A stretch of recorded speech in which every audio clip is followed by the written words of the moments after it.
Olá, queridos alunos, sejam bem-vindos a mais uma videoaula, professora Kelly de Biologia. Hoje nós iremos dar continuidade ao nosso assunto de genética com primeira lei de Mendel. Mas antes, já gostaria de convidá-los a se inscreverem no canal JAF Conecta, curtir os vídeos, comentar, compartilhar. É muito importante que outros alunos tenham acesso a esse conteúdo. Vamos ao nosso assunto de hoje. Na aula anterior, nós iniciamos um estudo sobre as características da primeira lei de Mendel.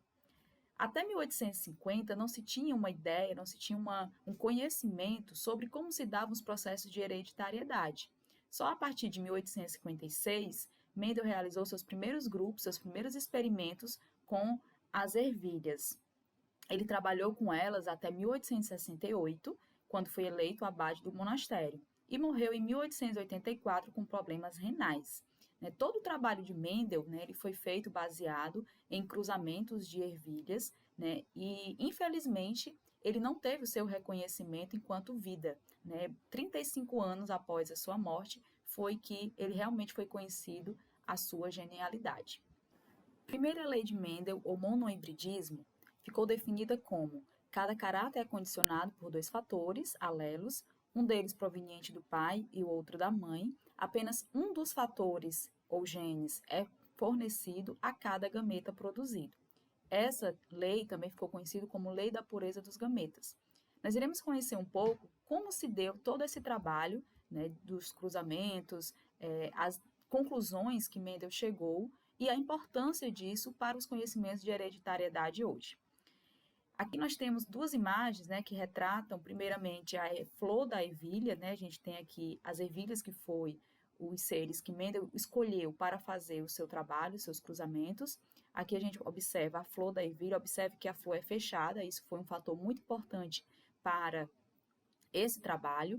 Aqui podemos observar o jardim do monastério, dos mosteiros, onde Mendel desenvolveu todas as suas experiências, todos os seus cruzamentos. E vamos conhecer um pouco por que Mendel escolheu as ervilhas. Algumas características foram de extrema importância para o sucesso dos trabalhos de Mendel.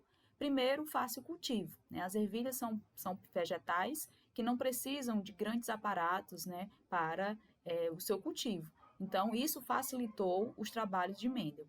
O ciclo de vida curto também foi um fator muito importante, afinal ele precisava acompanhar várias gerações desse ser, diferente do que ocorre, por exemplo, com uma sequoia, que leva anos para crescer e para gerar frutos, ou um elefante, por exemplo, que leva 2 anos de gestação. Ele precisava de um ser que tivesse um ciclo de vida curto, nascer, crescer, reproduzir, num curto espaço de tempo. Características extremas e visíveis a olho nu. São dois pontos também muito importantes para esse trabalho. Mendel não tinha um aparato de laboratório naquela época para se fazer essas observações. Então, ele precisava de um ser que tivesse características visíveis a olho nu, isso era muito importante, e características extremas. Ou seja, as ervilhas não têm por terem a flor fechada, que é o próximo tópico, elas não permitem uma fecundação cruzada. Ou seja, ela não permite que o vento, insetos, polinizem e misturem as características. Então, uma flor que tenha, por exemplo, a característica de ervilha verde, ela sempre vai gerar ervilhas verdes, porque por a flor ser fechada, permite que aquela planta ela faça sempre autofecundação. Então, os gametas, eles são puros, aquela planta ela é pura, assim como Mendel chamou. E outra característica é que gera muitos descendentes. Para um estudo de probabilidade, para um estudo para confirmar e dar veracidade aos seus estudos, foi muito importante também que escolhesse um ser que gerasse muitos descendentes. Para desenvolver seu trabalho, Mendel escolheu 7 características. Dessas 7 características, ele observou que algumas se manifestavam sempre em todas as gerações e outras características elas sumiam e apareciam decorrer desses cruzamentos. A essas características ele chamou de dominantes e recessivas, como a gente vai observar aqui. Dessas 7 características, podemos elencar aqui a forma da semente, que pode ser lisa ou rugosa, cor da semente amarela ou verde, cor da flor púrpura ou branca, forma da vagem lisa ou rugosa, cor da vagem verde ou amarela, posição da flor axial ou terminal e altura alta ou baixa. Lembrando que essas características eram extremas, não existiam, por exemplo, o meio termo, ou era lisa ou rugosa, ou alta ou baixa. Isso porque, como eu já falei anteriormente, a flor era fechada e inviabilizava o processo de fecundação cruzada, né? Então, essas plantas, elas sempre faziam a autofecundação, gerando sempre seres com aquelas mesmas características. Vamos compreender um pouco como se deu esse processo do cruzamento de Mendel. O que é que Mendel fez? Ele queria entender, já que eles sabiam quem eram as características puras, o que acontecia se houvesse, por exemplo, o cruzamento entre essas características. E aí foi que ele utilizou esse método, né, que é o método da primeira lei, em que ele cortou a parte masculina com uma característica e fecundou a feminina de outra característica. E ele chamou essas duas linhagens de linhagens puras ou geração parental. Então, aqui a gente tem como exemplo a ervilha lisa e a ervilha rugosa. Ele fez isso de maneira artificial, o que ficou conhecido como fecundação cruzada. Depois que essa planta germinou, ele teve aí o que nós chamamos de geração filial 1 ou geração F2. Deixou que essa geração filial ela sofresse a autofecundação e aí ele observou duas coisas importantes, que na geração F1 a característica rugosa ela desapareceu, ou seja, ele chamou essa característica de recessiva, visto que ela não apareceu nesse primeiro cruzamento. No segundo cruzamento, ele não fez mais fecundação cruzada, ele deixou que essa geração F1 fizesse a sua autofecundação e aí surgiu o que nós chamamos de geração F2. Na geração F2, a gente percebeu que novamente surgiu a característica rugosa, porém numa proporção menor, proporção de 3 a cada ervilhas lisas surgiu uma ervilha rugosa, ou seja, 3/4 de ervilha lisa, 1/4 de ervilha rugosa. Vamos entender agora como se deu os cruzamentos realizados por Mendel. Primeiro ele chegou e cruzou, né, duas gerações, geração parental, geração P, puras, né? Chamou de ervilhas lisas e rugosas e fez esse cruzamento de maneira artificial, ou seja, fecundação cruzada. Quando ele obteve esse cruzamento, ele gerou aí a geração F1, ou geração filial 1.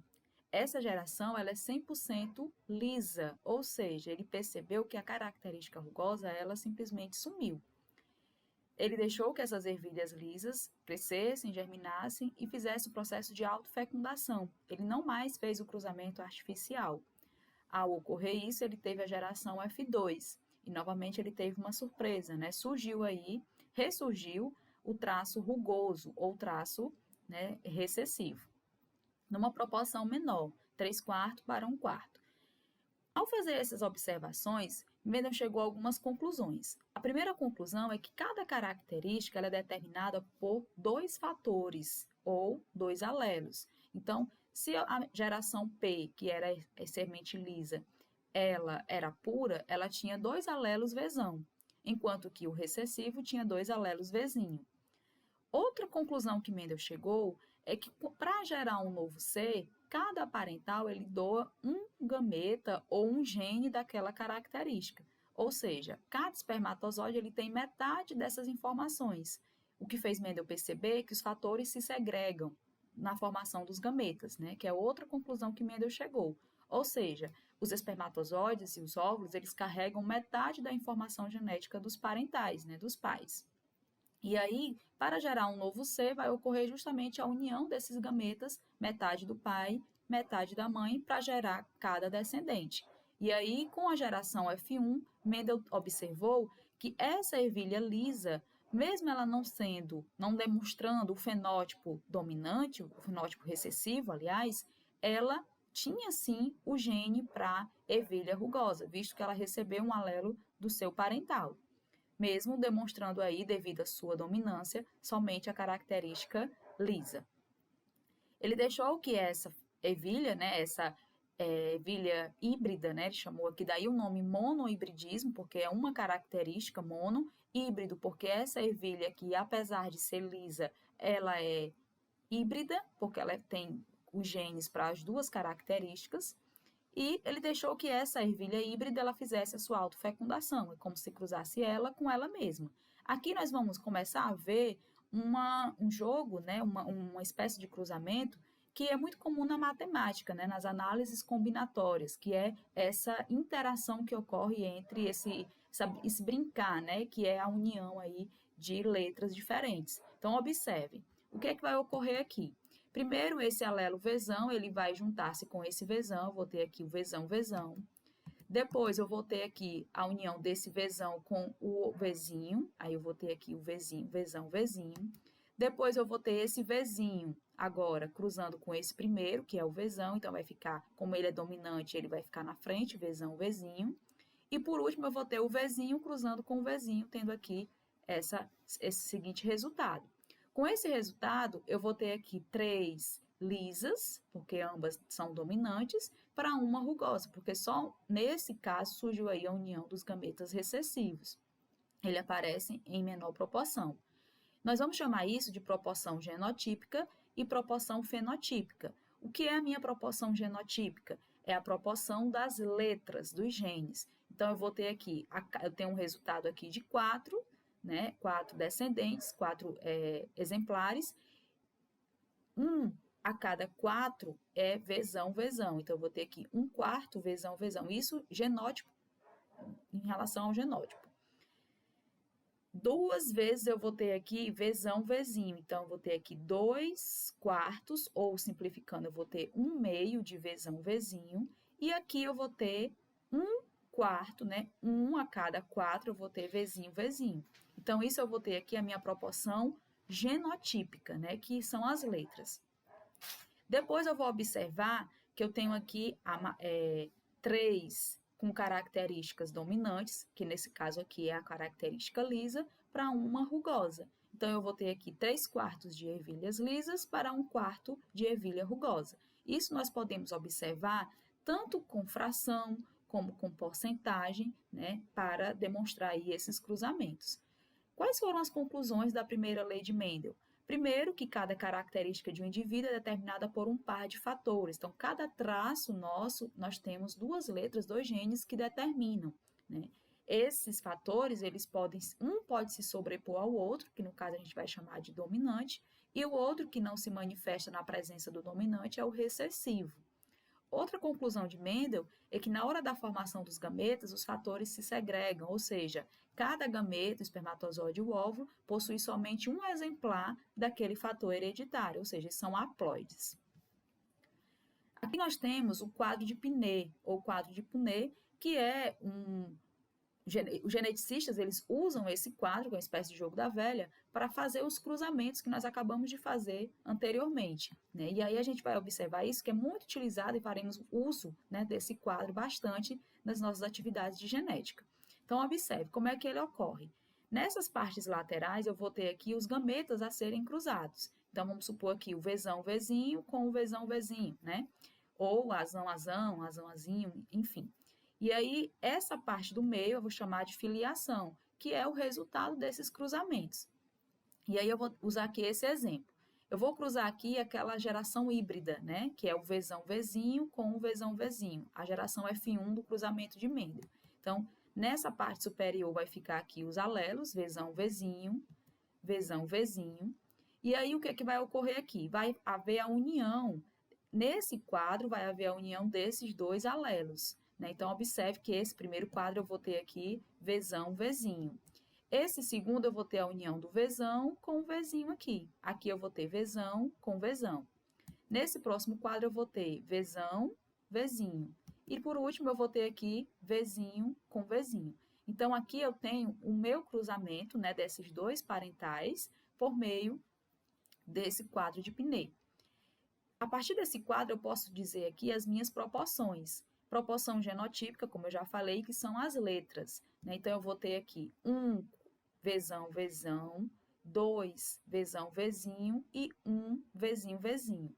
Isso em porcentagem eu posso dizer que é 25% Vzão, Vzão, 50% Vzão, Vzinho e 25% Vzinho, Vzinho, ou 1/4, né? Também pode ser usar fração. A proporção fenotípica é justamente as minhas características expressas, né? Então, aqui, se eu estou trabalhando com lisa e rugosa, e a lisa é a dominante, então, eu vou ter aqui 3 dominantes, ou seja, 3 lisas, né? Para uma rugosa, ou seja, uma recessiva. Isso em porcentagem, 75% lisa para 25% rugosa, né? Então, eu posso trabalhar com essas duas maneiras. Outro tópico importante são os heredogramas. Os heredogramas, eles também são chamados de pedigree ou genealogia, que eles representam as relações de parentesco de uma família. E é usada, né, isso de uma maneira universal, é usado símbolos. Por exemplo, o quadrado e o círculo representam homens e mulher, respectivamente. Quando esse quadrado ele é pintado, isso quer dizer que aquele indivíduo ele traz uma característica genética naquela família. Pode ser uma doença ou um traço genético, como, por exemplo, o daltonismo, a hemofilia, o albinismo, né? Então, a gente chama de afetado. E aqui, quando eu tenho uma indeterminação do sexo, eu vou chamar esse losango aqui para representar. Quando eu tenho um quadrado ligado a um círculo pela lateral, eu vou ter um casamento. A descendência disso é dado por essa estrutura, né? Eu tenho aqui uma linha que parte aí e gera os filhos. Quando eu tenho essa expressão de dois seres ligados por um mesmo, né, dessa mesma forma, então eu vou ter aqui gêmeos verdadeiros ou gêmeos idênticos. Quando eu não tenho esse traço lateral é porque são gêmeos falsos ou dizigóticos, ou seja, que não são da mesma placenta. Quando eu tenho a ligação entre quadrado e círculo por meio de duas linhas, eu vou ter um casamento consanguíneo, ou seja, um casamento entre seres de uma mesma família, primo com prima, por exemplo. Quando eu tenho essa estrutura é porque é um casamento sem filhos. Quando eu tenho aqui indivíduos heterozigotos, é quando eu demonstro dessa forma, que uma parte é pintada, outra parte não pintada, né? Então, aqui eu vou ter duas características sendo trabalhadas. Esse corte é feito, né, para explicar que são seres falecidos. Então, a gente vai usar aqui um exemplo para construir um heredograma, né? Então, aqui eu vou ter um homem normal, observem aqui a seta. Um homem normal, cujo pai era afetado e a mãe era normal. Esse homem casa-se com uma mulher normal, cujos pais também eram normais. Esse casal, ele tem 6 filhos, 2 mulheres afetadas e um homem afetado, uma mulher normal e um homem e uma mulher afetados nessa ordem. Então, aqui eu tenho um exemplo da construção de um heredograma. Questões, né, costumam ser muito comuns em casos de genética para se expressar aí algumas características, né, se determinar algumas características. Então, vamos ver essa questão. No heredograma abaixo, a característica apresentada em negrito é dominante ou recessiva? E qual o genótipo do indivíduo 6, né, respectivamente? Então, vamos entender primeiro esse heredograma. Eu tenho aqui um casal normal, que gerou aqui 2 filhos, né? O 4, que é um menino normal, um homem normal, e o círculo aqui, o 5, que é uma mulher afetada. Esse homem 4, normal, casou com uma mulher afetada e teve um filho normal. Né? Então, o que a questão está pedindo? Primeiro, ela quer saber se essa característica pintada ela é dominante ou recessiva. Então, nem sempre ela é dominante, nem sempre ela é recessiva. Como é que eu faço para saber? Né? Vamos seguir aqui algumas dicas. O primeiro passo é procurar um casal que tenha o mesmo fenótipo. Então, aqui o indivíduo 1 e 2 é um casal que tem o mesmo fenótipo, eles são iguais. Segundo passo, analisar se há descendentes. Se há descendentes, procurar se tem algum descendente com um fenótipo diferente dos pais. Então, eu tenho aqui esse casal que é do mesmo fenótipo, tiveram 2 filhos, e o filho 5, ele tem um genótipo diferente dos pais. Se ocorrer isso, isso quer dizer que esse indivíduo, ele é com certeza recessivo e os pais são dominantes e heterozigotos. Então, eles receberam os alelos recessivos desses pais para ter essa característica. Então, observem que nesse caso, eu vou ter aqui esses traços em negritos, com certeza é um traço recessivo, e esse indivíduo 6, com certeza ele é heterozigoto. Porque se esse aqui, por exemplo, é azinho, esse que é dominante, com certeza tem um azão, né? E ele recebeu esse azão aqui dos pais. Então, ele é azão, ele aqui é azinho. Com certeza, se esse indivíduo 6 é normal, ele recebeu um azão desse 4. Então, ele é normal. E desse aqui, com certeza, ele só recebeu o azinho, Portanto, esse indivíduo 6, com certeza ele é heterozigoto, assim como os pais também são os avós, no caso, são heterozigotos, certo? Então, aqui é um exemplo, né, de como as questões elas abordam esses assuntos, né, de heredograma envolvendo aí a genética. Então, com isso, nós encerramos a nossa aula de hoje. Na próxima aula, nós iremos dar continuidade a esse assunto com probabilidade, né? Um assunto também muito importante para os estudos de genética. Espero que tenham compreendido e aí até o nosso próximo encontro.